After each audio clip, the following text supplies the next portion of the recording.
Tao is both dark and bright.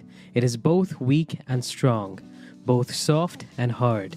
It is open on all sides, but contains within itself the yin and the yang.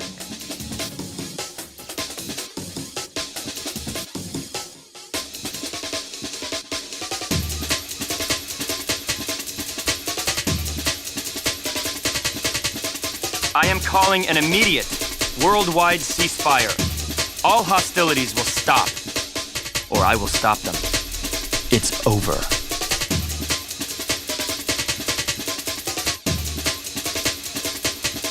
Yes, and if I don't pay up, I'll go to jail for tax evasion. I'm crazy enough to take on Batman, but the IRS, no, thank you.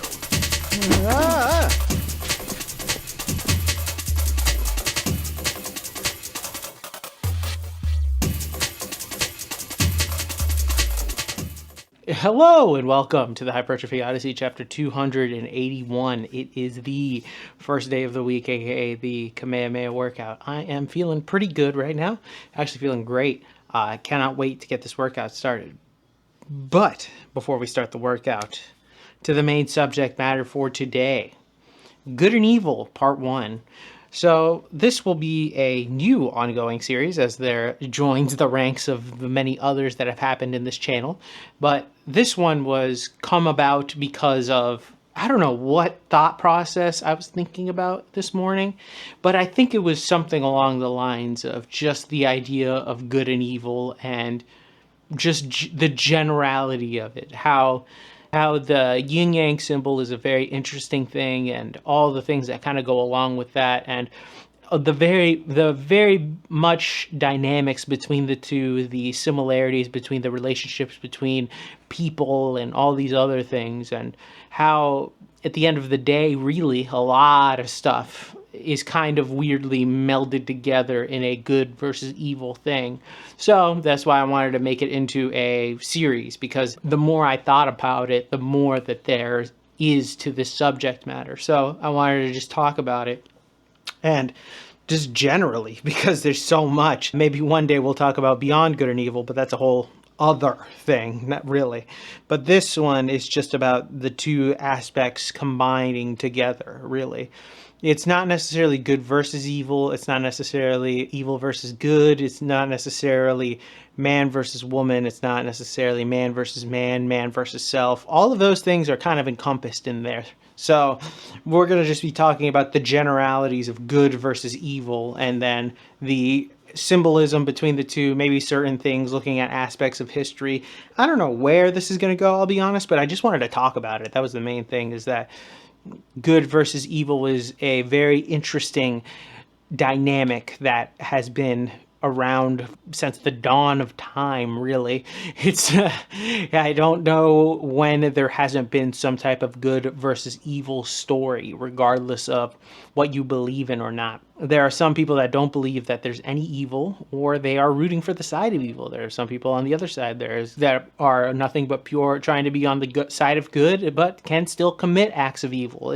There's a lot of dynamics to it, and I just want to explore them all, or get as many as I can. That's why this one is not going to have like a series, like particular one, like a part. It's not going to end, really. It's just going to keep going as I think of more and more things to talk about when it comes to good versus evil. But today's video, I'll hone in on the yin yang symbol and how realistically amazing it is in describing or showing the good versus evil in a person, really, or just in the dynamics of how people will work. But we'll get to more about that and a few other things, maybe define good and evil, because it's good to look at it from that perspective first and then go from there, because my brain is going in a lot of different directions in this one. But I wanted to get it out on film because I know that this is going to be something that I can keep coming back to, specifically because there's just so many examples. There's life, there's just so many things that encompass this. So that's why I wanted to talk about it. But with that being said, I'll see you at Mother Base. Alright, so started this day off with dips, which are pretty good. But anyways, to the main subject matter for today. Good and evil. So I usually start these series off by defining the things that I talk about a lot of the time. This one I don't think is very possible, mostly because when looking at just generally the definition of it in the dictionary, because I like to start from there and then explore my route throughout the words and all that other stuff, or the ideas at least. When looking at this one, specifically for good, as a noun, defined, the first thing it's defined is something that is good. That is one of the craziest things I've seen in quite some time. Something conforming to the moral order of the universe is the B one. So it's kind of crazy to see that it uses its own word in the definition of it. I think that's kind of crazy. And evil is a little bit less of a crazy thing, but it's still interesting as a noun, which is the fact of suffering, misfortune, or wrongdoing, which is also something interesting. Something that brings sorrow, detest, or calamity. It's interesting that we can define evil relatively easily, but yet for some reason good is something that we cannot. And I think that it's not necessarily a idea of relativity, because realistically there are things that inherently, I believe, everyone is to have understood. There are things that make it so the universe has told us there are certain things that are universally good and universally evil. There are things like that. We'll probably get into more of those details later in this series, because this is just the scratching of the surface of it. The main reason I wanted to talk about this today was because I had the thought of somebody that I knew was very nice, and then I thought, well, I wonder how they're evil. Because realistically, no matter how good or presenting good that a person may be, there is always an element of evil in them, and no matter who they are, because realistically, evil is something that is in everybody innately. I do not think that anybody is 100% good. I also think the other way around, where nobody is 100% evil as well. I think there is certain elements to it, no matter what. You look at history, you can see this a lot of the time. It is very rare. It's very rare to find one person who is all one or the other. Even if it is a small element of these types of things, there are people that have weird tendencies to balance it out. And I wanted to look at the yin-yang symbol mostly because it is a great representation of good and evil in all of the world, really, because in the yin yang symbol you see that there's a little bit of the good in the evil and a little bit of evil in the good. It's the both sides of the coin, really. You can look at it from each what direction, no matter where you're at, and I think it perfectly encapsulates how good and evil is structured, I think, in general. Now we can get into what constitutes good and evil in this series, because I think that was going to happen, and going beyond that eventually. But I think that I wanted to look at the yin-yang symbol as the first real representation of things.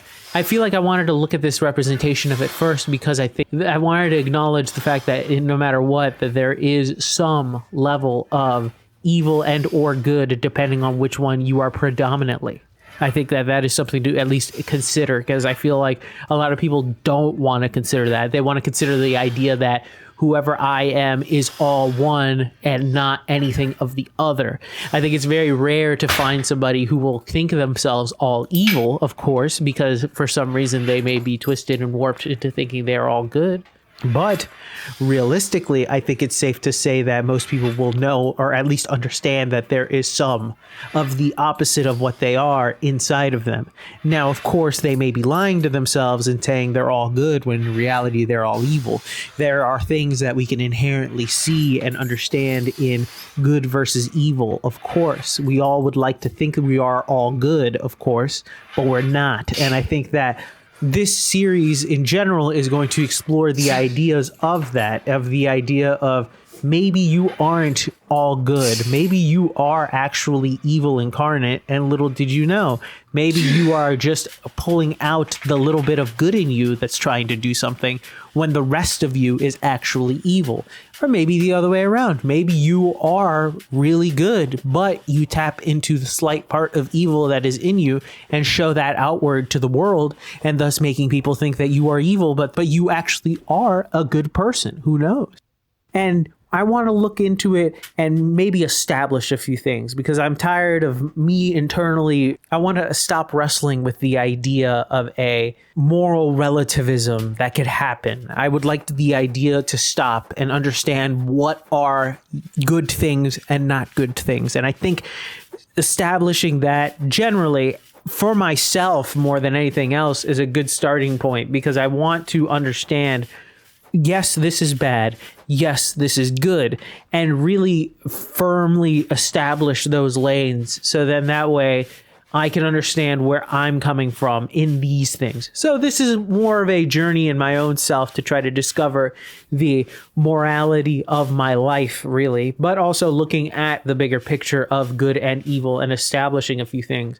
Because I feel like a lot of things nowadays is too relativist and will change depending on certain factors and here or there, which I feel like is too chicken shit of an actual answer. I think there are certain things that we have established predominantly through years and years and years of suffering and decay and death in order to establish what is good and what is evil. I think we've inherently gotten it from years and years and years of evolution and all of these historical facts and all these historical texts and everything to kind of shape up what is good and evil. And I want to establish that and use this series as a way to do that as well. And you're coming along with the ride, because I feel like it's something that I want to get through. But for this episode, just looking at the yin yang symbol, we might come back to it. That will be the basis symbol for, I think, the entire series, I believe.